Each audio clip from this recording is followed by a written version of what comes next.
마태복음 7장 24절 25절에서 예수께서 말씀하시기를 누구든지 나의 이 말을 듣고 행하는 자는 그 집을 반석 위에 지은 지혜로운 사람 같으니 비가 내리고 창수가 나고 바람이 불어 그 집에 부딪히되 무너지지 아니하나니 이는 그 주추를 반석 위에 둔 까닭이다 말씀하셨습니다.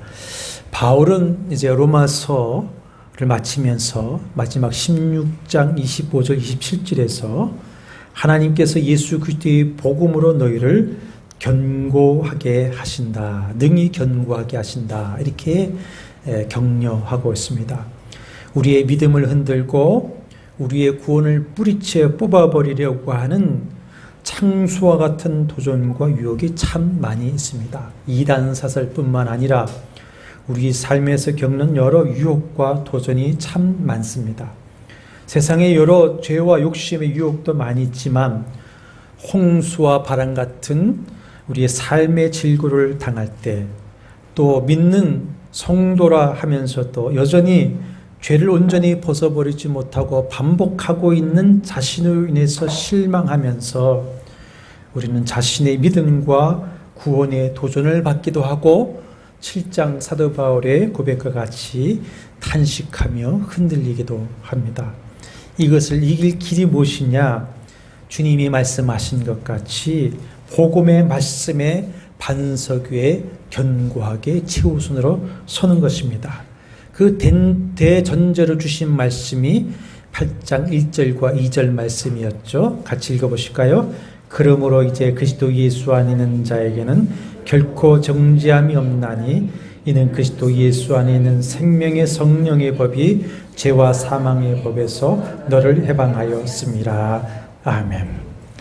자, 8장 26절 중반에 보시면 우리는 마땅히 기도할 바를 알지 못하나, 이런 말이 있습니다. 연약함 때문에 흔들리고 무엇을 어떻게 기도할지조차 알지 못하여 탄식하는데 이제 알게 됩니다. 28절 보십시오. 우리가 알거니와 하나님을 사랑하는 자 곧 그의 뜻대로 부르심을 입은 자들에게는 모든 것이 합력하여 선을 이루게 하신다는 것을 알게 됩니다. 그리고 더 나아가서 38절에 보시면 내가 확신하노니, 무엇을 확신하느냐? 39절에 우리를 우리 주 그리스도 예수 안에는 하나님의 사랑에서 끊을 수 없으리라고 하는 확신을 가지게 된다. 확신을 가지게 되면 골로새서 1장 23절 믿음에 거하고 터 위에 굳게 서서 복음의 소망에서 흔들리지 아니합니다. 데살로니가전서 3장 3절 여러 환난 중에 흔들리지 아니하게 되며 히브리서 2장 1절 흘러 떠내려가지 않게 됩니다. 그러므로 오늘도 계속해서 로마서 8장 말씀을 통해서 생명의 성령의 법으로 얻은 우리 구원에 대한 확신에 서게 되기를 바라고, 어떤 시험과 도전도 능히 물리치고 승리하는 신앙의 반석 위에 서는 시간이 되기를 바랍니다. 자, 알지 못하였지만 이제는 알게 되었다. 무엇을 알게 되었다고 28절에서 말씀하고 있습니까? 하나님을 사랑하는 자, 곧 그의 뜻대로 부르심을 입은 자들에게는 모든 것이 합력하여 선을 이루는 것을 알게 되었다. 이것은 모든 것이 자연스럽게 전화위복이 된다는 것이 아니죠. 주관자요 섭리자이신 하나님께서 그렇게 역사하여 주신다는 것인데, 그것도 아무나 이런 은혜를 받는 것이 아니라고 했습니다. 어떤 사람이 은혜를 받습니까? 하나님을 사랑하는 자, 곧 그의 뜻대로 부르심을 입은 자들에게 이 은혜가 있습니다. 하나님께서 그의 뜻대로 부르셨다는 것의 내용에 대해서는 이제 30절 내용을 깊이, 이제 29절 30절 내용을 깊이 살펴보겠습니다만은, 하나님의 뜻대로 택하심을 받고 부르심을 입은 자는 하나님을 사랑한다는 것입니다. 하나님은 당신의 주권적인 뜻대로 사랑할 자를 택하시고 택한 자를 부르셔서 하나님을 사랑하도록 만드십니다. 그러므로 진실로 하나님을 사랑하는 자는 하나님의 택하심과 부르심을 받은 사람이다라고 하는 것이죠. 인간편에서 생각하면 내가 하나님께 사랑받기 위하여 택함을 받았다는 것을 안다면 마땅히 어떻게 됩니까? 하나님을 지극히 사랑해야 되겠죠. 예를 들어서 어느 왕에게 왕위를 이어갈 홍기가 찬 왕자가 있습니다. 그래서 왕자배를 간택한다는 방을 내리자 전국에서 수많은 왕자비 후보가 모였습니다. 선택되면 장차 왕비가 될 수가 있기 때문입니다. 그때 왕자가 그 수많은 왕자비 후보 중에서 갑순이라고 하는 신부를 택했다고 한다면 왕자 신랑에게 선택받은 그 신부 갑순이가 신랑 왕자에게 해야 할 태도가 무엇이겠습니까? 수많은 사람을 다 제쳐놓고 자기를 사랑하려고 선택한 신랑 왕자에게 지극한 사랑을 바쳐야 하지 않겠습니까? 마찬가지로 우리를 선택하여 사랑해 주신 하나님께 우리는 마음을 다하고 목숨을 다하고 뜻을 다하고 힘을 다하여 어떻게 해야 됩니까? 사랑하는 것이 마땅한 줄로 믿습니다. 이렇게 하나님의 은혜와 사랑을 알고 하나님을 사랑하는 자에게 하나님께서는 모든 것이 합력하여 선을 이루게 되도록 처리하여 주신다는 것입니다. 성경에 나오는 요셉의 이야기를 우리는 잘 압니다. 요셉의 이야기를 보면 요셉과 관련되어 일어나는 모든 사건들, 모든 사람들과의 만남들이 다 요셉을 위하여서 일하고 있다는 것을 우리는 볼 수가 있습니다. 형들이 그를 시기하고 미워하여 죽이려고 하다가 참아 죽이지 못하고 마침 애굽으로 내려가는 미디안 상인을 만나서 노예로 팔아버리죠. 애굽에 내려간 요셉은 바로의 경호대장인 보디발의 집에 노예로 팔려갑니다. 그러나 그는 하나님을 경외하며 거기서 성실히 일하여 인정받아 청지기가 되었습니다. 그러나 보디발 아내의 유혹을 거절하는 것 때문에 오히려 누명을 뒤집어 쓰고 감옥에 갇히는데 보디발은 바로의 경호대장인지라 이 요셉을 그가 간장하는 바로의 감옥에 집어넣습니다. 일반 죄수인데도 일반 죄인의 감옥에 있지 않고 바로의 감옥에 집어였습니다. 거기서 누굴 만납니까?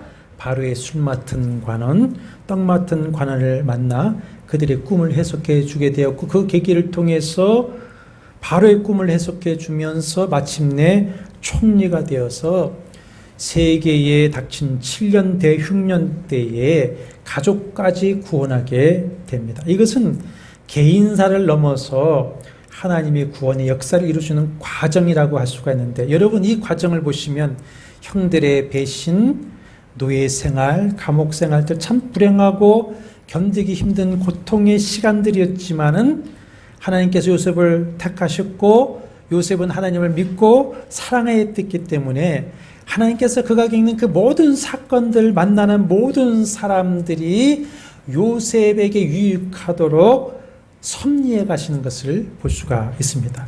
그래서 창세기 45장 5절과 9절에 보면은 요셉 총리가 된 요셉 앞에서 두려워 떠는 그 형들에게 하는 말이 당신들이 그런 게 아닙니다. 누가 하셨습니까? 하나님이 하셨습니다.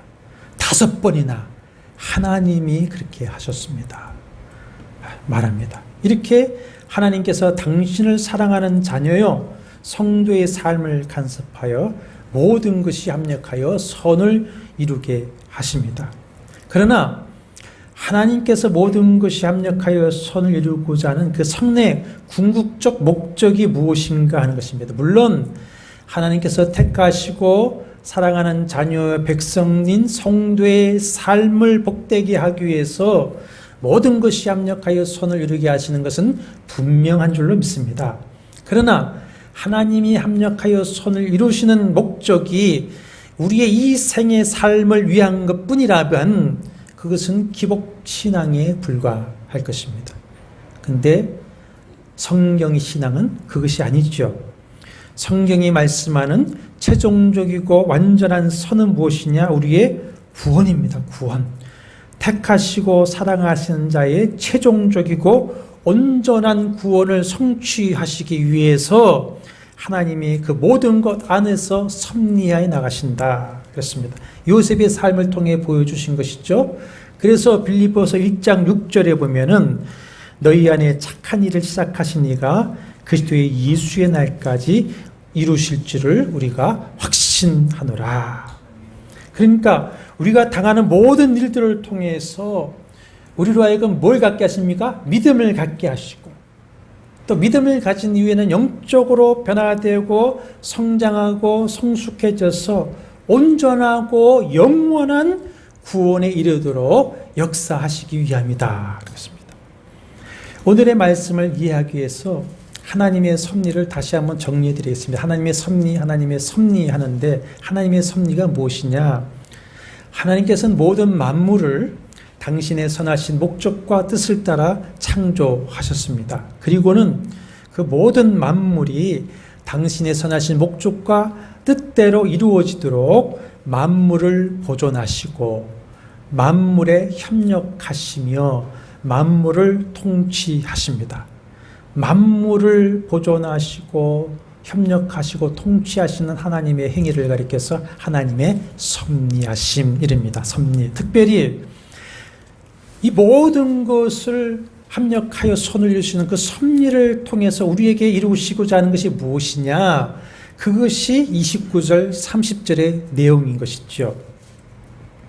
모든 것이 합력하여 손을 이루시는 하나님의 역사가 바라보는 우리의 최종적인 선은 이 세상이 아닙니다. 하나님과 가까워지는 것이고 온전한 구원으로 우리를 가까이 가게 하시는 것입니다. 그런데 인간의 욕심과 정욕, 탐욕이 원하는 방식으로 잘 되어진다면 점점 우리는 하나님과 멀어질 것입니다. 하나님의 구원과 점점 멀어지게 될 것입니다. 그것은 잘 되는 것입니까? 잘 되는 것이 결코 아닙니다. 그래서 탐욕과 교만과 불순종을 회개하고 하나님께 가까이 하도록 섭리하시는 것이죠.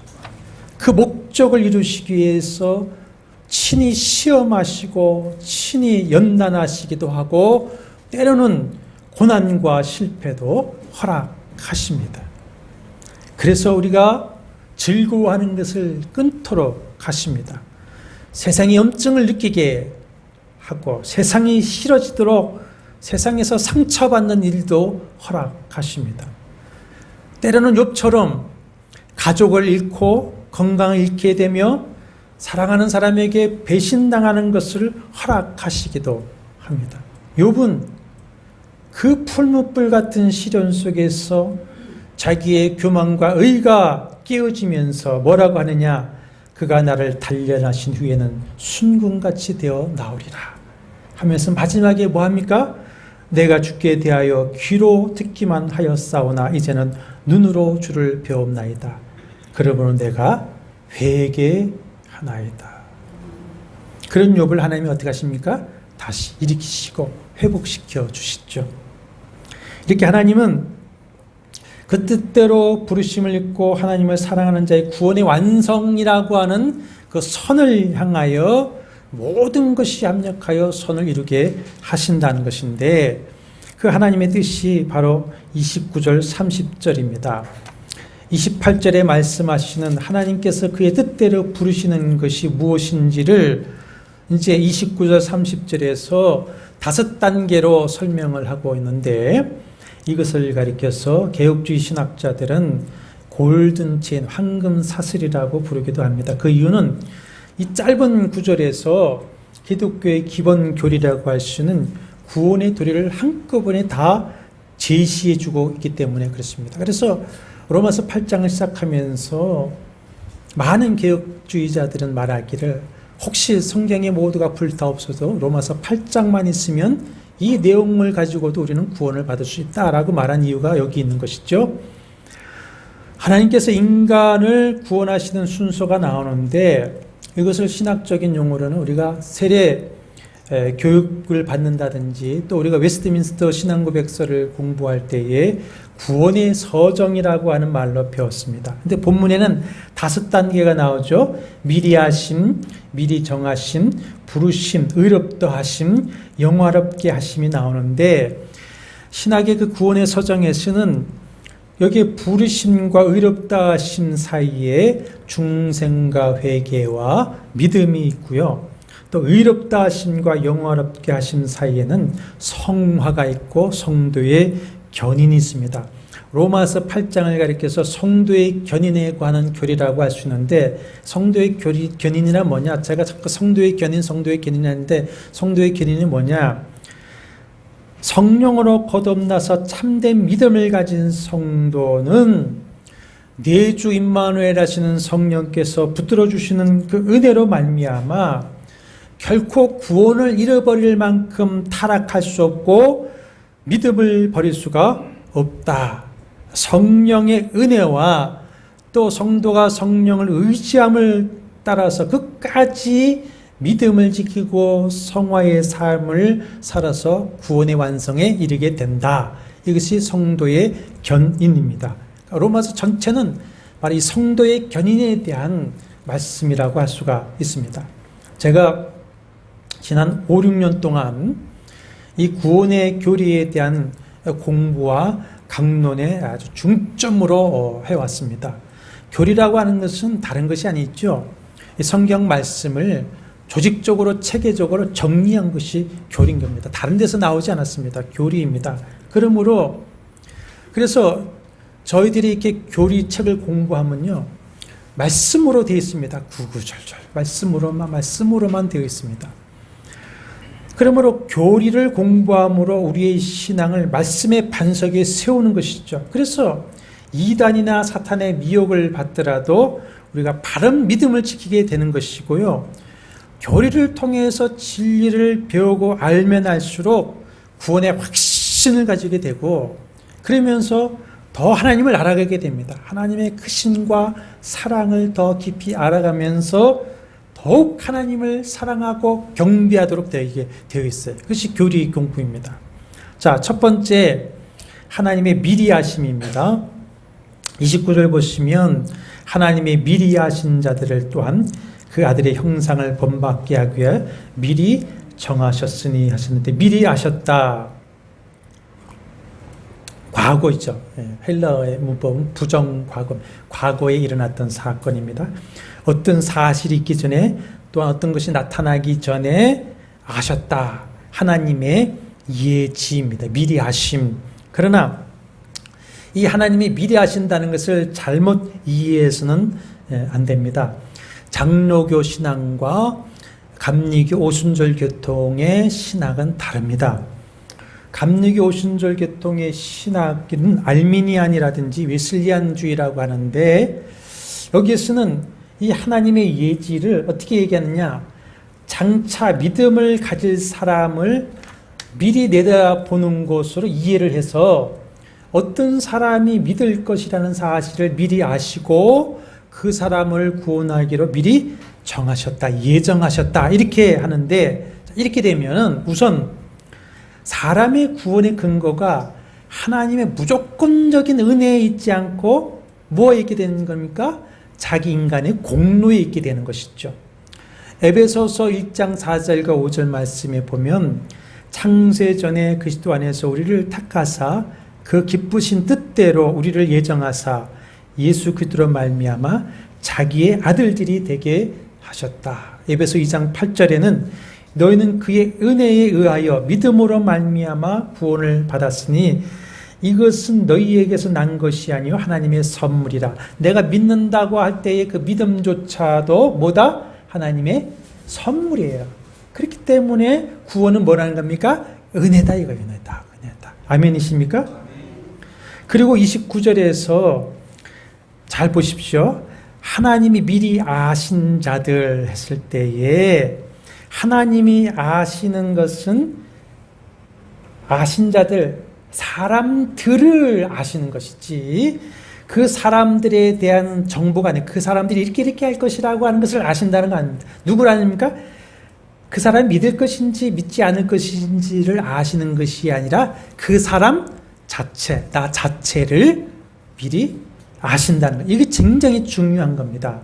그러면 미리 아신다는 것은 어떤 의미가 있는데 이것이 굉장히 중요한데 27절, 28절에 안다라고 하는 그 단어는 헬라어의 오이다인데 지난주에 이해해서 안다는 말인데 29절에 하나님이 아신다고 했을 때 이 안다라고 하는 것은 무슨 말이냐면은 헬라어의 다른 단어가 있어요. 기노스코라고 하는 단어가 있는데 구약에는 야다라고 하는 안다라고 하는 단어인데 이것은 단순히 지식적인 알미 아니라 인격적인 관계의 알미입니다. 예를 들어서 마리아가 천사로부터 수태고지를 받을 때에 뭐라고 말하냐면 나는 남자를 알지 못하나니 기노스코 하지 않는데 어찌 이런 일이 있습니까? 여기서 남자를 안다고 하는 겁니까? 요셉이란 남자를 내가 지적으로 아는 것이 아니라 그 남자하고 결혼해서 하나 되는 관계적인 알을 갖지 않았다 이거예요. 예? 나가서 성관계도 하지 않았다 이거예요. 그러니까 여기서 안다라고 하는 헬라의 기노스코의 의미는 사랑의 친밀한 교제를 통하는 암입니다. 부부관계 같은 겁니다. 부모 자식 같은 관계. 그러므로 하나님이 미리 아신 자라고 하는 것은 하나님이 미리 나를 사랑하여 선택하여서 이미 나와 교제, 영원전부터 교제하시고 영원전부터 나를 소유하고 계시다. 그러면 그때 내가 없었는데 어떻게 되냐 여러분, 오늘 시간이 많이 가니까 영혼이라고 개념을 이해하지를 않겠습니다만은 영혼이라고 하는 개념을 이해하면 하나님의 창세 전에 이미 영혼에서 나를 아시고 선택하여 사랑하고 교제하고 소유하고 계시다는 것을 이해할 수가 있습니다. 영혼이라고 하는 개념에 보면. 그래서 아모스 3장 2절 말씀에 보면은 내가 땅의 모든 족속 가운데 너희만을 알았나니 했을 때 이스라엘 족속만 알았다고 하는 것은 모든 민족 가운데에 이스라엘만을 특별히 어떻게 했다는 겁니까? 선택하여 사랑하고 있다. 이 말씀이에요.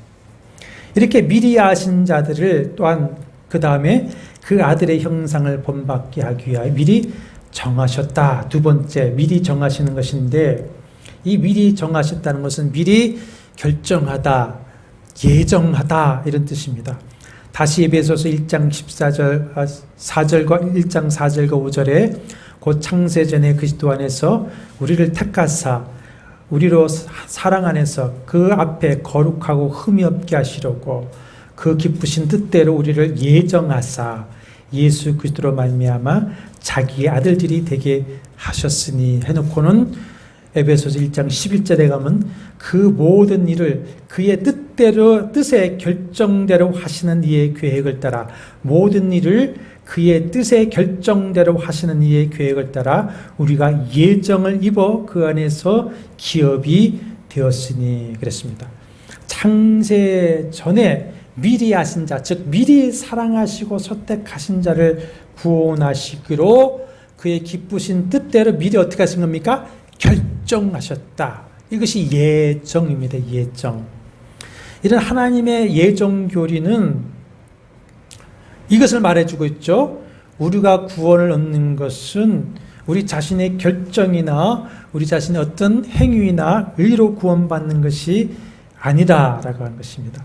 오직 하나님의 기쁘신 뜻대로 하나님의 주권적인 선택에 따른 것이지 내 뜻이 아니다 이거죠. 하나님의 계획을 따라 이루어주신 오직 무엇입니까? 은혜로 구원을 받는 것이다.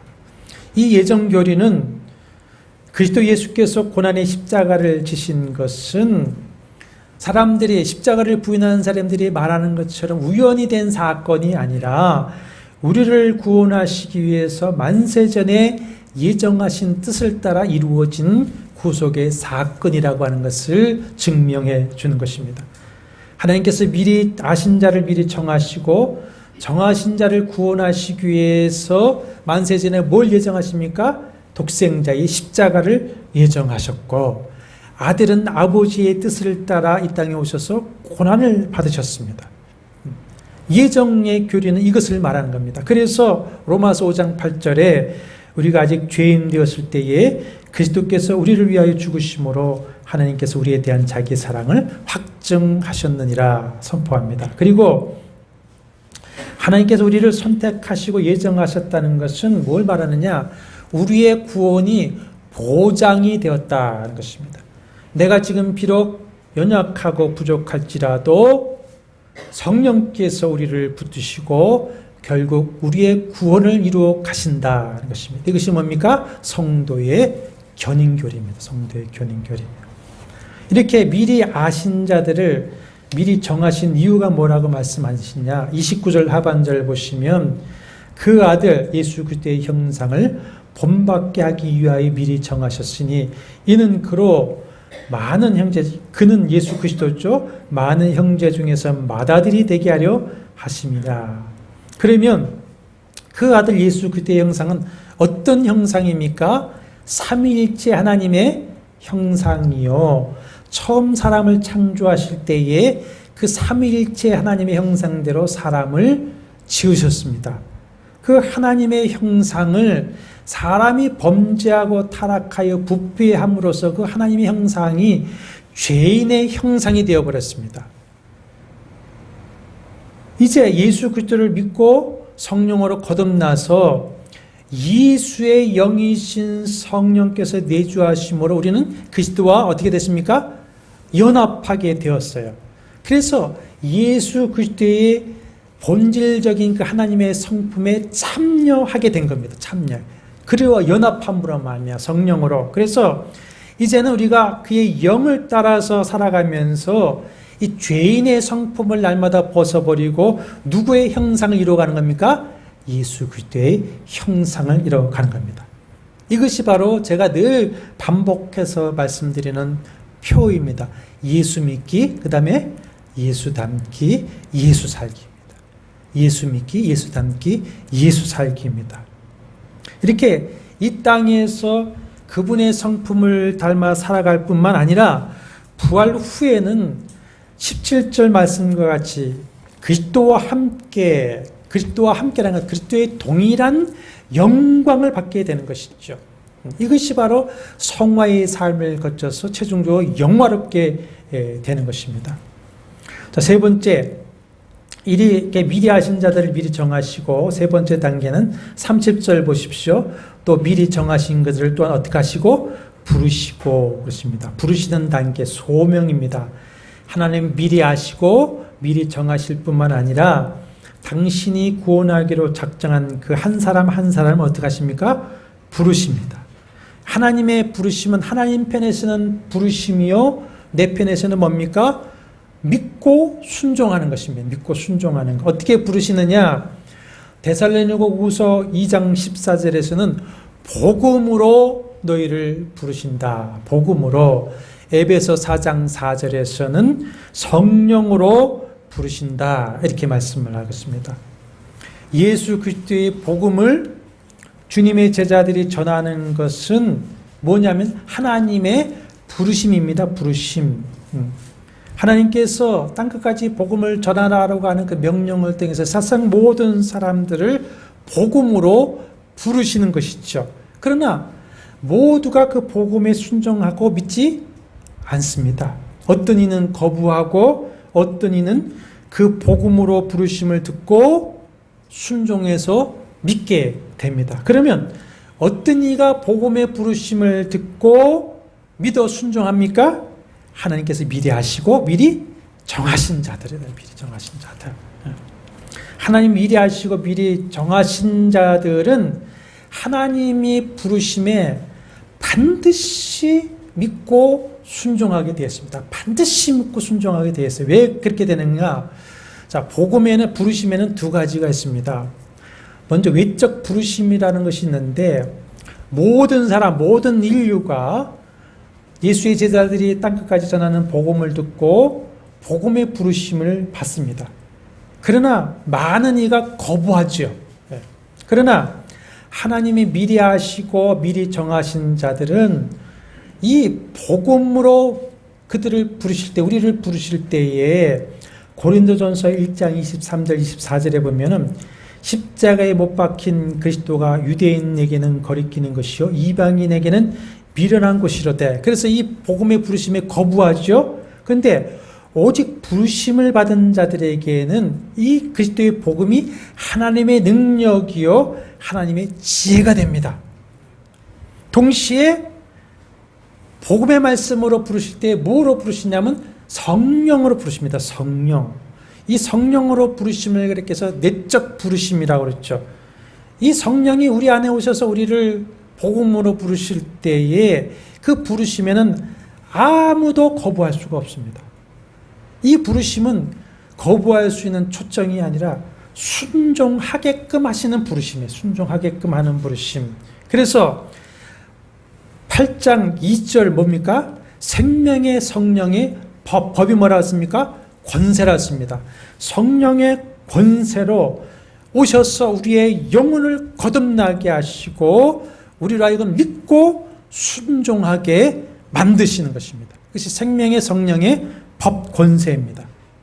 그래서 사도행전 13장 48절에 보면은 바울이 복음을 전할 때에 유대인들이 시기하고 반박하고 비방하지만 13장 48절에 보면 이방인들이 듣고 기뻐하여 영생을 주시기로 작정된 자는 다 믿더라. 그렇습니다. 영생을 주시기로 작정되는 자는 다 믿더라.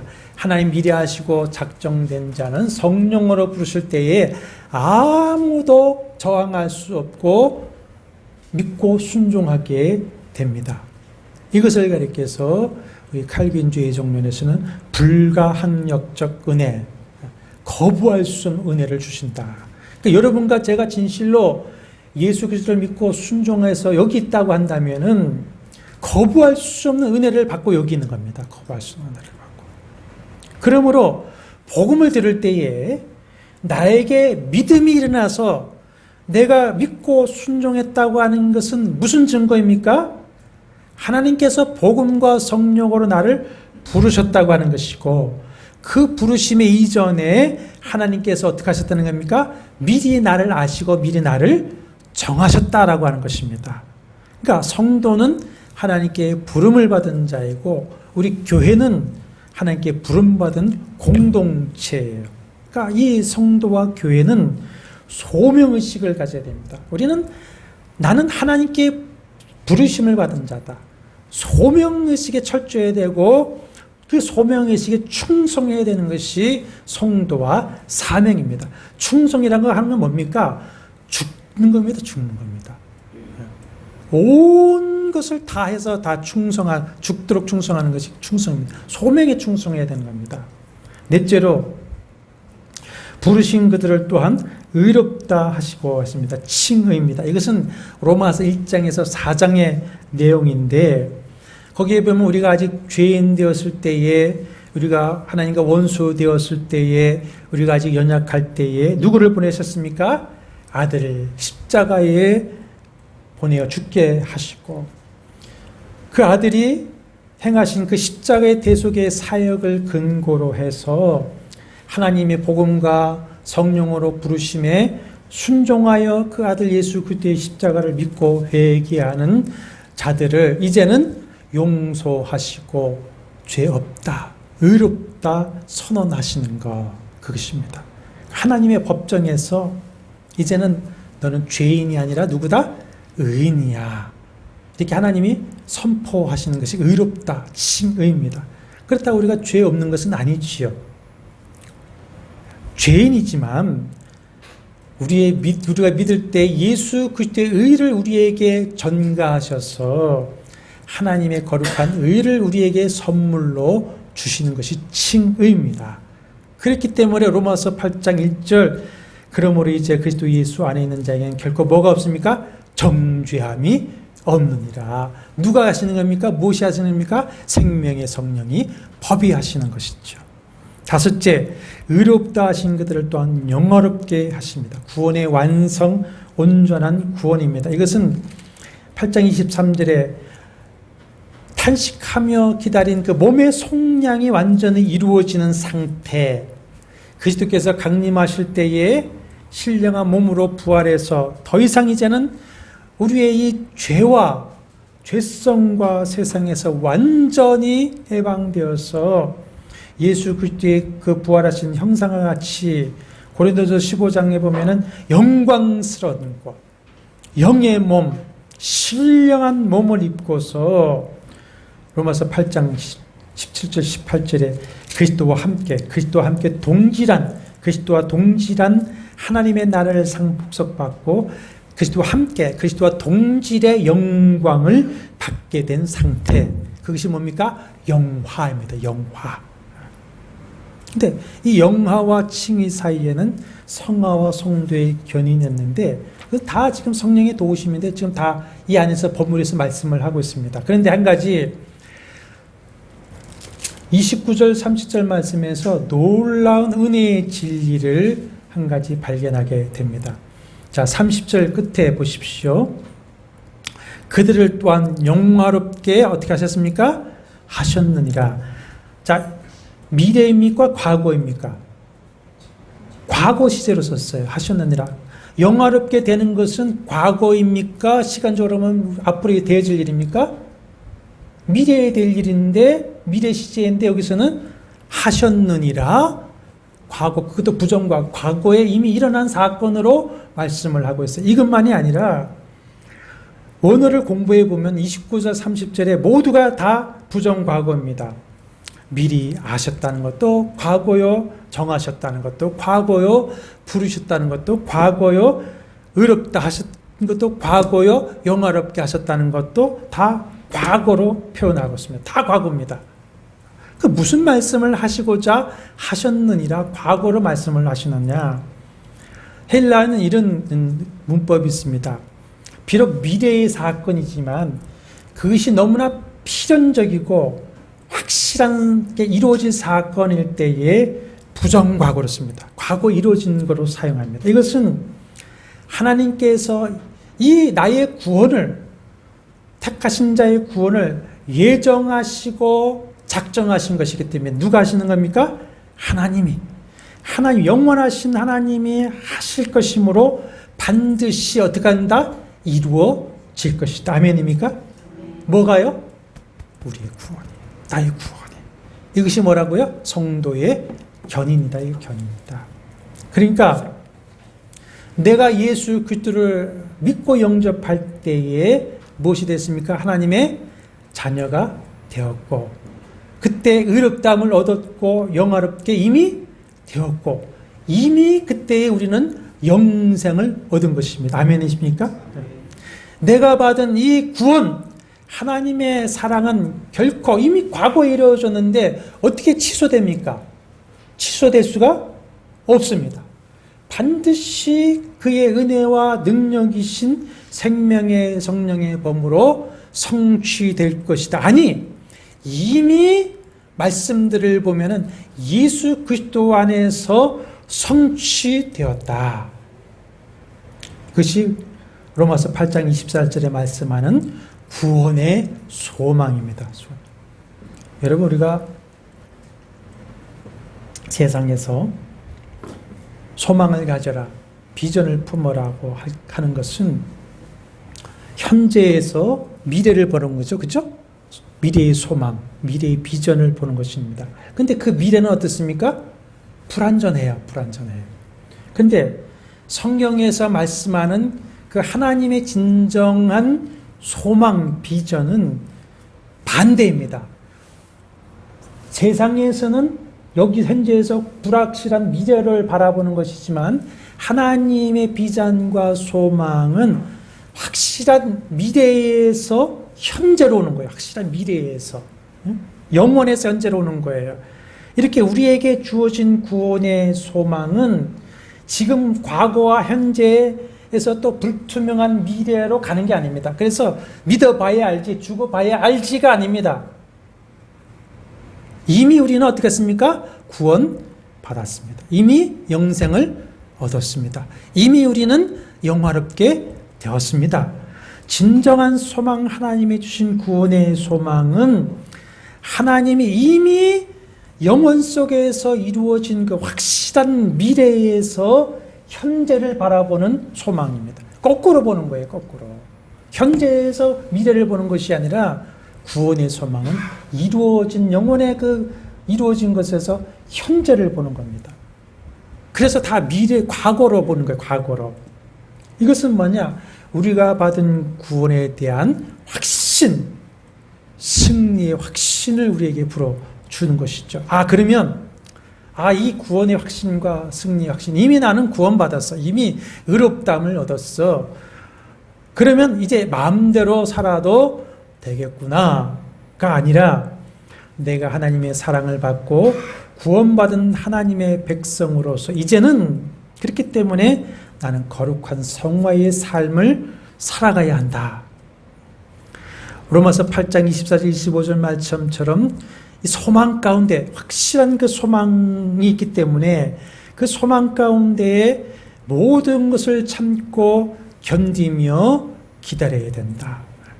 성화와 성도의 견인에 대한 거룩한 성령의 소욕이 불같이 이 확신에는 일어나게 되고요. 그러면서 뭐를 따라 살아가게 됩니까? 성령을 따라서. 성령을 따라 성령 의지에 비해서 살아가면서 그 구원의 확실함과 구원에 대한 그 은혜와 능력과 복음을 체험하는 삶을 살아가게 만드는 거예요. 이것을 위해서 하나님이 어떻게 하신다는 겁니까? 하나님을 사랑하는 자, 그 뜻대로 부르심을 입은 자들에게는 모든 것이 합력하여 선을 이루어 주시는 것입니다. 사랑하는 여러분, 이 모든 것은 내주 임마누엘 하시는 생명의 성령의 법으로 하시는 것을 믿으시길 바랍니다. 그러면 생명의 성령의 법을 믿으십시오. 생명의 성령의 법, 그 권사 능력을 의지하십시오. 도움을 구하십시오. 그래서 이 받은 구원의 놀라운 축복, 받은 구원의 그 권세와 능력을 체험하시면서 늘 승리하는 신앙생활 하시게 되기를 축원합니다. 주님의 뜻대로 부르심을 받고 주님을 지극히 사랑하는 성도들이 주의 도우심을 구하오니 주여 생명의 성령의 법으로 충만하여 주시옵소서. 주님, 우리를 도와 주시옵소서. 우리를 붙들어 주시옵소서. 주님을 위해서 살겠사오니 모든 것이 합력하여 선을 이루게 하여 주옵소서. 거룩한 삶을 살아가며 소명의 삶을 충성스럽게 살아가도록 도와주셔서 주님 앞에 서는 그날 칭찬과 자랑이 있게 하여 주시옵시고, 또한 성도들의 삶 속에 지금 어떤 고난과 눈물과 슬픔과 아픔과 상처가 있는지 모르지만 말씀대로 모든 것이 합력하여 선을 이루게 해주셔서 하나님을 찬양하고 감사하며 선하심을 간증하는 도구가 되어지게 하여 주시옵소서. 오늘도 주님을 사랑하고 예배하며 돌아가는 사랑하는 성도들이 한 주간 삶에 성령님 내내 함께하여 주시옵시고 모든 것이 합력하여 선을 이루게 하여 주실 줄로 믿습니다. 이 주님의 은혜를 믿고 늘 담대하게 하여 주시옵시고 용기를 가지게 도와주옵소서. 예수님의 이름으로 기도하옵나이다. 아멘.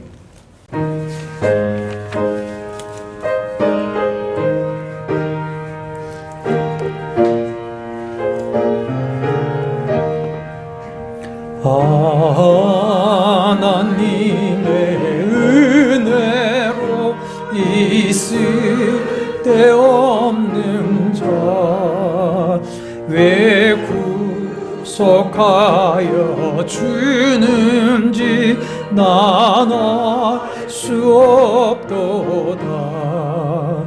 내가 믿고 또 의지함은 내 모든 형편 아시는 주님 늘 보해 주실 것을 나는 확실히 아네.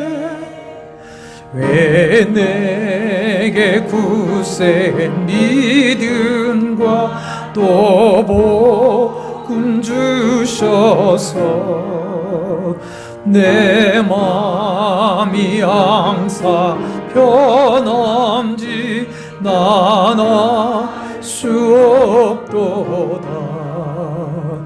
내가 믿고 또 의지함은 내 모든 형편 아시는 주님 늘 보해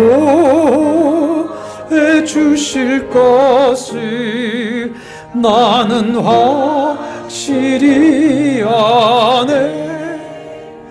왜 내게 성령 주셔서 내 마음 감동해. 주 예수 믿게 하는지 난 알 수 없도다. 내가 믿고 또 의지함은 내 모든 형편 아시는 주님 늘 보해 주실 것을 나는 확실히 아네. 주 언제 강림하실지 옥밤의 홍낮에 또 주님 만나 그곳도 난 알 수 없도다. 내가 믿고 또 의지함은 내 모든 형편 아시는 주님 늘 보해 주실 것을 나는 확실히 아네. 이제 평안한 마음으로 세상에 들어가십시오. 선한 일의 용기를 가지시며 악을 악으로 갚지 마십시오. 항상 연약한 자를 도우시며 병든 자를 찾아보시며 곤란당한 이웃을 위로하십시오. 모든 사람을 존경하시며 주님께 봉사하고 주님을 사랑하십시오. 모든 일에 믿음과 사랑으로 행하시며 어떤 일에도 소망을 포기하지 마십시오. 그리고 거룩한 성령께 순종하며 기쁨과 감사의 생활을 해 나가십시오. 우리 하나님 아버지는 여러분을 항상 도와주실 것입니다. 주 예수 그리스도의 은혜와 하나님의 사랑과 성령의 교통하심이 너희 무리와 함께 있을지어다. 아멘.